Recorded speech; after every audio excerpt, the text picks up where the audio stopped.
Hello, good morning everyone. Welcome to Shandong Longze machine. Today we made a test for our heavy-duty industry type rotary screener.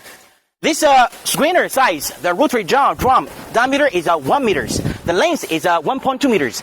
This screener suitable for many different materials.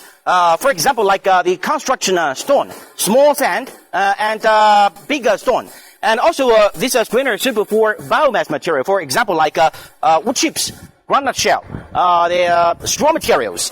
And this rotary drum we fit with 20 millimeters sieve. And we also can customize the different size sieve for our client. And this screener with 4 kilowatt electric motor, the capacity for the material is about 2 tons per hour.